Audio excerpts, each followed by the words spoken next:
கச்ச கச்ச கச்ச கச்சா டண்டக்கு டண்டக்கு டண்டக்கு செம ஆட்டம். திருக்கோவிலூர் தொகுதி வாக்காளர்களுக்கு செம ஆட்டம். என்னன்னு பார்த்தா எம்எல்ஏ பதவி, அமைச்சர் பதவி பொன்முடி அவர்களிடமிருந்து பறிக்கப்படலாம்.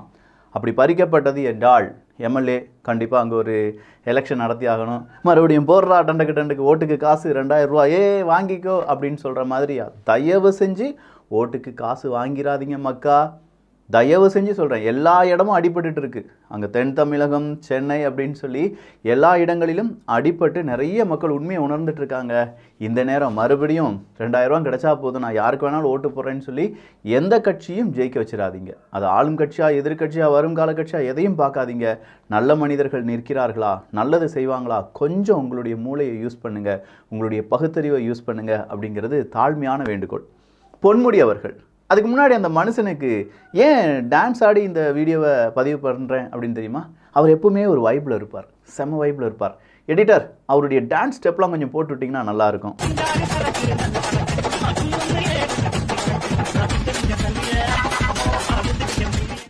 டான்ஸ் ஸ்டெப் பார்த்துருப்பீங்க, அவருடைய பேச்சுக்கள் இன்னொன்று கொஞ்சம் போட்டு விடுங்களேன். அந்த இதுன்னு சொன்னது நிறைய விஷயங்கள் இருக்கே, அதெல்லாம் கொஞ்சம் போட்டுட்டா நல்லா இருக்கும். இங்கிருந்து கோயம்பேடு போகணும்னாலும், இங்கிருந்து எங்க போகணும்னாலும் எல்லாம் போறீங்க.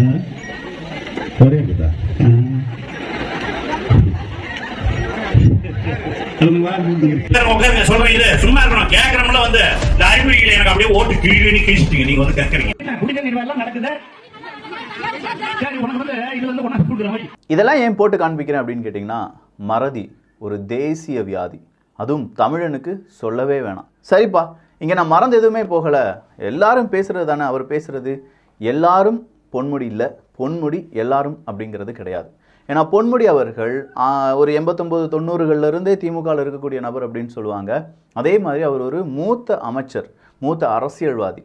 ஒரு அரசியல்வாதி எப்படி பேசணும், எப்படி பேசக்கூடாது, பொது நிகழ்வில் எப்படி இருக்க வேண்டும், மைக்கு முன்னாடி என்ன பேச போகிறோம், என்ன பேசக்கூடாது, இதெல்லாம் தெரிஞ்சிருக்க வேண்டிய ஒரு நபர். ஏன்னா அவர் ஒரு மக்கள் பிரதிநிதி. அவருக்கு பின்னாடி நிறைய பேர் இருக்காங்க அப்படிங்கிறது இல்லை, அவரை மரியாதையாக பார்க்கக்கூடிய நிறைய ஒரு சொசைட்டி இருக்குது. அவரை ரொம்ப பெரிய அளவில் ஆசானா, குருப்பா, என்னுடைய அரசியல் குரு அப்படின்னு சொல்லக்கூடிய நபர்கள் இருக்காங்க. அப்போ வந்துக்கிட்டு இந்த ஓஷி அப்படின்னு சொன்னது அதெல்லாம் ரொம்ப ஃபால்ட்டான விஷயம். ஒரு அரசியல்வாதி வாயிலிருந்து வரக்கூடாத சில விஷயங்கள் வந்துருச்சு, மக்கள் கோபப்பட்டாங்க. இது மக்கள் கோபத்தால் அடுத்தா எதுவுமே நடக்கலை. 2006-2011 அவர் பல விஷயங்கள் செய்கிறார், அதன் பேரால் வழக்கு தொடரப்படுகிறது அப்படின்னு சொல்லி அதுக்கு டீட்டெயில்ஸ் எல்லாம் பார்க்க போகிறோம். அதுக்கு முன்னாடி இன்னொரு விஷயம், இந்த இக்கட்டான நேரத்திலையும் காய்கறி எல்லாமே அசுர விலைக்கு விற்று நாங்கள் இப்படி தாயா செய்வோம் அப்படின்னு சொல்லி ஒரு வீடியோ வைரல் ஆகிட்டு இருக்கு. எனக்கு பயம்லாம் கிடையாது அப்படின்னு சொல்கிறாரு பார்த்தீங்களா? அந்த மனுஷன் உண்மையிலேயே நிவாரணப் பொருட்களை காசுக்கு விற்கிறாங்களா, இல்லை அவர் பிஸ்னஸ் பண்ணுறாரா அப்படிங்கிறத தெளிவுபடுத்த வேண்டிய கடமை மக்களுக்கு இருக்கு. பாருங்க, இவ்வளவு வெள்ளத்திலையும் காய்கறி வித்துக்கிட்டு இருக்காங்க.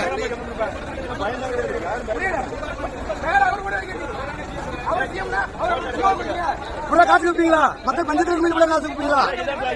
காசு கொடுப்பீங்களா? காசு கொடுக்காதீங்க, இலவசமா கொடுங்க. ஏன்னா சில ட்விட்டர் பக்கத்தில் அது என்ன போட்டிருக்காங்கன்னா, நிவாரணத்துக்கு வாங்கின பொருளை இப்படி வித்துட்டு இருக்காங்க அப்படின்னு சொல்கிறாங்க. சில நபர்கள் ஒரு வியாபாரம் செய்யக்கூடிய நபர் அப்படின்னு சொல்கிறாங்க. உண்மை தெரிய வேண்டும், அதற்காக இந்த வீடியோவை நீங்களும் பார்த்துக்கோங்க. அந்த நபர் என்ன செஞ்சிருக்காரு, என்ன செஞ்சுட்டு இருந்தார் அப்படிங்கிற உண்மை உங்களுக்கு தெரிஞ்சது என்றால் கீழே கருத்துக்களாக பதிவு செய்யுங்கள். இது ஆழமான அரசியல் சதுரங்கம்.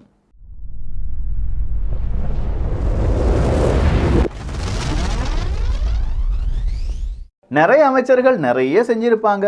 சில அமைச்சர்களும் கோடி கோடியாக பல கோடி திருடி வச்சுருக்காங்க. நானும் அமைச்சராக தான் இருந்தேன், நானும் ஏதாவது செஞ்சுருக்கலாம் அப்படின்னு சொல்லி உண்மையை கொஞ்சம் நாட்களுக்கு முன்னாடியே ஒத்துக்கொண்டார் பொன்முடி அவர்கள். எல்லாம் 100 கணக்கு, எல்லாம் பல 100 கோடி கணக்கில் அடிச்சு வச்சிருக்காங்க சார். அவங்க நம்ம மேல சொல்லுவாங்க, நம்ம அவங்க சொல்லுவோம். ரெண்டு மூலமா பப்ளிக் கொஞ்சம் நாளைக்கு கிடைக்கும். ஓகே இவரு பண்ணிருக்காங்க, பப்ளிக் கம்பேர் பண்ணுவாங்கல. அதுதான் நாங்க பப்ளிக் கம்பேர் பண்ணுவாங்கல. நான் மந்திரியா இருந்தேன் சார், நான் கூட சில பண்ணிருக்கலாம், அது ஒண்ணு இல்லன்னு சொல்ல. 2006-2011 வரை உயர் கல்வித்துறை அமைச்சராக இருந்தவர் பொன்முடி அவர்கள். வருமானத்துக்கு அதிகமாக 1,75,00,000 ரூபாய் அவர் சொத்து சேர்த்து வச்சிருக்கார் அப்படின்னு சொல்லி 2011ஆவது ஆண்டு லஞ்ச ஒழிப்புத்துறை ஒரு வழக்கு பதிவு செய்கிறாங்க. அப்போ 2011 அவர் மேலே ஒரு வழக்கு பதிவு செய்யப்பட்டு 2016ஆவது வருடம் விழுப்புரம் சிறப்பு நீதிமன்றம் பொன்முடி மற்றும் அவருடைய மனைவி விசாலாட்சி அவர்கள் விடுதலை செய்யப்படுறாங்க. 2016 வரை நடக்கிறது இதுதான். 2016க்கு பிறகு அடுத்ததான் இந்த வழக்கு தூசி தட்டி எடுக்கப்படுகிறது 2023. இந்த தீர்ப்பை எதிர்த்து லஞ்ச ஒழிப்புத்துறை தரப்பில் தாக்கல் செய்யப்பட்ட மேல்முறையீட்டு வழக்கை விசாரித்த சென்னை உயர்நீதிமன்ற நீதிபதி ஜெயச்சந்திரன் அவர்கள் இருவரையும் விடுதலை செய்து சிறப்பு நீதிமன்றம் பிறப்பித்த தீர்ப்பை ரத்து செய்தார். அதாவது 19ஆம் தேதி அவர் ரத்து செய்கிறாரு. 19ஆம் தேதி ரத்து செய்தது மட்டும் இல்லாமல் இருவரையும் குற்றவாளிகள் என அறிவிக்கிறார். அப்படி அறிவித்த பிறகு 21ஆம் தேதி அதற்கான தண்டனை என்ன அப்படிங்கிறது கொடுக்கப்படும். இதுதான் அவங்க அறிவித்தது, நீதிபதிகள் அறிவித்தது. அதன்படி இந்த பொன்முடி அவர்களும் அவங்களுடைய மனைவி விசாலாட்சி அவர்களுக்கும் 50 லட்சம் ரூபாய் அபராதம், 3 வருடம் சிறை தண்டனை.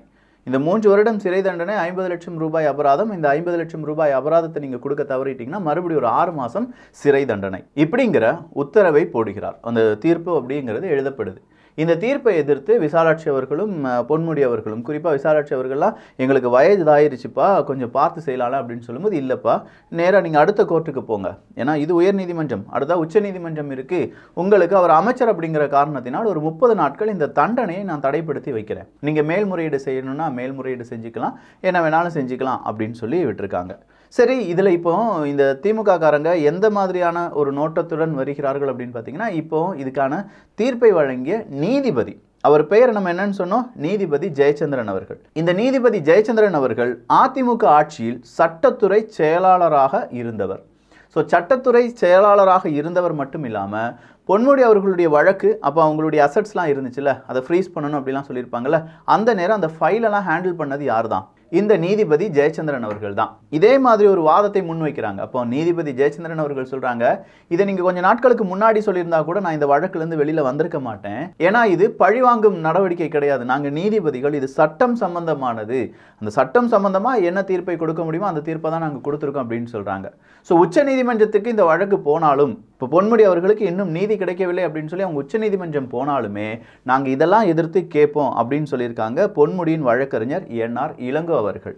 ஸோ நீதிபதி ஜெயச்சந்திரன் அவர்கள் ஒருவேளை அதிமுக சார்புடையவராக இருக்கலாமோ அப்படிங்கிற மாதிரி இவங்க பேசி வராங்க. ஆனால் அதுக்கு முன்னாடி அவங்க 2-3 வார்த்தைகளை சொல்றாங்க. எங்களுக்கு நீதிபதி ஜெயச்சந்திரன் அவர்கள் அப்பழுக்கற்றவர் அப்படிங்கிறது எங்களுக்கு தெரியும், அவருடைய சர்வீஸ் எல்லாம் நாங்கள் பார்த்துருக்கோம், ஆனாலும் அதிமுக ஆட்சியில் இப்படி இருந்திருக்காரு, அதனால இது எங்களுக்கு ஒரு சந்தேகத்தை கிளப்புகிறது அப்படின்னு சொல்லியிருக்காங்க. ஒரு வழக்கறிஞர் இப்படி சொல்லும்போது இன்னும் ஒரு வழக்கறிஞர், அவர் வந்து ஸ்போக்ஸ் பர்சன் கூட, திமுகவினுடைய ஸ்போக்ஸ் பர்சன் கூட, அவர் என்ன சொல்லியிருக்காங்கன்னா, பொன்முடி சிறை ஜெயலலிதாவின் வழக்கையும் இதனையும் ஒப்பிட முடியாது, அது 66 கோடி ரூபாய், அதற்கே 4 வருடம் தான் சிறை கொடுத்தனர், இந்த வழக்கில் 1.7 கோடி தான், ஆனால் 3 வருடங்கள் சிறை விதித்துள்ளனர், சரவணன் அப்படிங்கிறவர் சொல்லியிருக்கார். ஸோ இங்கே தவறு அப்படிங்கிறது சின்ன தவறு, பெரிய தவறு. 5 ரூபாய் முட்டாய், இது 20 ரூபாய் முட்டாய். ஐயா, தவறுங்கிறதே பெருசுதாயா. இது பணம் அப்படிங்கிறது மக்களுடைய பணம். நீங்கள் என்ன செய்ய வந்திருக்கீங்கன்னா, மக்களுக்கான ஆட்சியை கொடுக்க வந்திருக்கீங்க. நீங்கள் மக்களுக்கு நல்லது செய்வீங்க அப்படின்னு சொல்லி மக்கள் உங்களை ஆட்சி அதிகாரத்தில் கொண்டு நிப்பாட்டி வச்சுருக்காங்க. ஒரு பிஸ்னஸ்மேன் பைசா வந்ததை மறைச்சிட்டாரு, அவருக்கு இழப்பு, அவர் போய் இன்கம் டேக்ஸ் ஃபைல் பண்ணால் போதும் அப்படிங்கிறது கிடையாது. நீங்கள் செய்கிறது என்ன? நீங்கள் அரசாங்கத்துக்கு கீழே வேலை பார்த்துட்ருக்கீங்க. நீங்கள் 1 ரூபாய் எக்ஸ்ட்ரா வாங்கினாலும் அது லஞ்சம் தான், 66 கோடி ரூபாய் வாங்கியிருந்தாலும் அது லஞ்சம் தான். 1 ரூபாய் 1 கோடி ரூபாய் அப்படிங்கிறது பெருசு, 66 கோடி ரூபாய் அப்படிங்க அதை விட பெருசு அப்படின்னு சொல்லி அவர் கம்பேர் பண்ணுறாங்க. இந்த கம்பேரிசன் மனநிலைமையிலேருந்து என்னைக்கு நீங்கள் வரப்போறீங்க வெளியில்? இன்னும் இந்த அரசியலை மட்டும் நான் சொல்லலைங்க, நான் பொதுவாகவே சொல்கிறேன். ஒரு விஷயத்தை நம்ம எடுத்து பேசுகிறோன்னு வச்சுக்கோங்களேன், இப்போ ஒரு கண்ணாடியை பற்றி பேசுகிறோன்னா இன்னொருத்தன் வந்து கேட்பான், நீ ஏன் சீப்பை பற்றி பேசலை அப்படின்னு கேட்பான். நம்ம சீப்பை பற்றி பேசணும்னா நீ ஏன் பொட்டை பற்றி பேசலை அப்படிம்பாங்க. டேய், இப்போ பிரச்சனையே கண்ணாடி தான்யா அப்படின்னு சொன்னால் அதெல்லாம் நீ பேசக்கூடாது. கண்ணாடியை பேசணும்னா நீ முதல்ல சீப்பை பற்றி பேசணும், சீப்பை பேசணும்னா மறுபடியும் பொட்டை பற்றி பேசணும் அப்படிம்பாங்க. சரி, நம்ம பொட்டு சீப்பு இதெல்லாம் பற்றி பேசி வரும்போது கண்ணாடி அடுத்த கட்டம் வேற லெவலுக்கு போயிடும். உங்களுக்கு புரியுற மாதிரி சொல்லணும்னா எவனையும் குறை சொல்லக்கூடாது. எவனையாவது நீ குறை சொல்லிட்டீன்னா அவனை நீ குறை சொன்னியா அப்படின்னு சொல்லி கேட்பாங்க. சார், உங்களை குறை சொல்கிறது என்னுடைய வேலை கிடையாது சார், அவங்களையும் குறை சொல்கிறது என்னுடைய வேலை கிடையாது. இங்கே என்ன நடந்துட்டு இருக்கு அதை சொல்லிட்டு இருக்கோம். அதில் ஏதாவது மாற்றங்கள், அரசியல்வாதிகள் இப்படி பேசக்கூடாதுன்னு சொல்கிறத வருங்கால அரசியல்வாதிகள் கேட்டு, சரி பொன்முடி ஐயா அவர்களுக்கு இப்படி நடந்துச்சு, நாம் இப்படி பேசக்கூடாது, நாம் இந்த மாதிரி விஷயங்கள் செய்யக்கூடாதுன்னு சொல்லி ஒரு நல்ல அரசியலை முன்னெடுக்க வைப்பது மட்டும்தான் எங்களுடைய கடமை. உங்களை பற்றியான கேள்விகளோ உங்களை பற்றியான நெகட்டிவோ அதை நீங்களே உருவாக்கிக்கிறீங்க, அதை அவாய்ட் பண்ணுங்க அப்படின்னு நாங்கள் சொல்கிறோம். யங்ஸ்டர்ஸாக இருக்கக்கூடிய நாங்கள் இந்த ரொம்ப பெரிய அளவில் அரசியல் தெளிவுகளை இப்போ தான் படித்து வருகிறோம். அரசியல்னா என்ன அப்படிங்கிற இப்போ தான் நான் எழுத ஆரம்பிக்கிறேன். அப்போ என் பின்னாடி இந்த வீடியோலாம் கேட்குறவங்க எல்லாருமே அரசியல் இப்போ தான் வந்து நிற்கிறவங்க. ஏய் சிரிக்காதீங்கப்பா, இப்போ தானே வந்து நிற்கிறீங்க, ஆமான்னு சொல்லுங்க. இது நமக்கு எல்லாம் தெரிஞ்ச மாதிரி. நமக்கு எதுவுமே தெரியாது அரசியலில். சத்தியமாக அவங்களுடைய நுணுக்கங்கள் தெரியாது, அவங்களுடைய அடுத்த கட்ட நடவடிக்கை என்ன அப்படிங்கிறது தெரியாது. நம்மளாம் அரசியலை பார்வையாளர்கள், வெறும் தூரமாக நின்று பார்த்துட்ருக்கோம். அவங்க அரசியலில் அப்படியே பூந்து விளையாண்டவங்க அவங்கெல்லாம். எங்கள் ஊர்லலாம் சொல்லுவாங்க, பழம் தின்று கொட்டை போட்டவன் அப்படின்னு சொல்லுவாங்க. அந்த அளவுக்கு அரசியல்வாதிகளை நம்ம இப்படி பார்ப்பது, இந்த மாதிரி பேச்சு பேசுவது அப்படிங்கிறத நம்மளால் அக்செப்ட் பண்ணவே முடியாது. சரி, இந்த 3 வருடம் அப்படின்னு சொல்கிறது இன்னும் குறையுமா அப்படின்னு கேட்டால் நிறைய வாய்ப்புகள் இருக்குன்னு சொல்கிறாங்க. அது உச்சநீதிமன்றம் அதனுடைய முடிவுகளை எடுக்கும். சரி, அடுத்ததாக இருக்கக்கூடிய பிரச்சனை, இப்போ சீனியர் அமைச்சர்கள் எல்லாருமே இப்போ கைதாகி போகிறாங்களே. ஏவா வேலு அவர்கள் அடுத்ததாக கொஞ்சம் பிரச்சனையில் சிக்கிட்டு இருக்காரு. KKSSR அப்படிங்கிறவர் அடுத்ததாக ஒரு சிக்கலில் இருக்கார். கீதா அவர்கள் ஒரு சிக்கலில் இருக்காங்க. இப்படின்னு சொல்லி பல பெயர்கள் அடிபட்டுட்டே இருக்குது. அப்போ பேசாமல் இந்த சீனியர் அமைச்சர்களாக மாற்றிட்டு புதுசாக உள்ள இளம் ரத்தத்தை அமைச்சர்களாக மாற்றிவிட்டோம் என்றால் நல்ல ஐடியாவாக இருக்குல்ல. சீனியர்களாக இப்போ என்ன செய்வாங்க, கட்சி பொறுப்பு இருக்குல்ல, கட்சி பொறுப்பை பார்க்கட்டும், கட்சியை வளர்க்கட்டும் அப்படின்னு சொன்னால் அதுக்கு சீனியர்கள் ஒத்துக்கொள்வார்களா? ஏன்னா திமுகவினுடைய உயர்மட்டம் அப்படின்னு சொல்லி பார்க்கும்போது எல்லாமே சீனியர்கள். கலைஞர் அவர்கள் அதற்கு பின்னாடி அப்படின்னு சொல்லி சீனியர்ஸ் லெவலாக இருக்காங்க. அப்போ அவங்கள தொட முடியாது. அவங்கள தொட்டாங்கன்னா திமுகவில் பலவிதமான ஆட்டம் அப்படிங்கிறது வரும். இதை பொறுத்த வரைக்கும் திமுகவுக்கு ஒரு பெரிய செட்பேக் தான். ஏன்னா அவங்களுடைய ஆட்சி காலத்திலேயே இப்படி ஒரு ஃபைல் எடுக்கப்பட்டு அதை விவாதமாக மாறி அதுக்கு ஒரு தண்டனை கொடுக்கப்பட்டு 3 வருடங்கள், அதுவும் அவங்களுடைய அமைச்சர், அவங்களுடைய MLA அப்படிங்கிறவங்க கைது செய்யப்படுகிறார்கள் அப்படிங்கிறது திமுகவினுடைய அரசியலுக்கு பெரிய ஒரு செட்பேக். எப்போ சந்தேகத்துக்கு இடம் வந்துருச்சோ அப்பவே அந்த பொறுப்பில் இருக்கிறது அவங்க தகுதியற்றவர்கள். பொறுப்பில் இருந்து விலகி கொண்டு தான் சாலை சிறந்தது. இதை எப்படி திமுக பெரிய அளவில் மாற்றப் போகிறார்கள் அப்படிங்கிறதெல்லாம் பொறுத்திருந்து பார்க்கலாம். நிறைய பேர் இப்போ திமுகவில் இருக்கக்கூடிய நபர்களே திமுகவை கொஞ்சமாக விமர்சனம் பண்ண ஆரம்பிச்சிருக்காங்க. நீங்கள் சோஷியல் மீடியாலாம் எடுத்து பார்த்தீங்கன்னா தெரியும், நிறைய பேர் விமர்சனம் பண்ண ஆரம்பிச்சிருக்காங்க.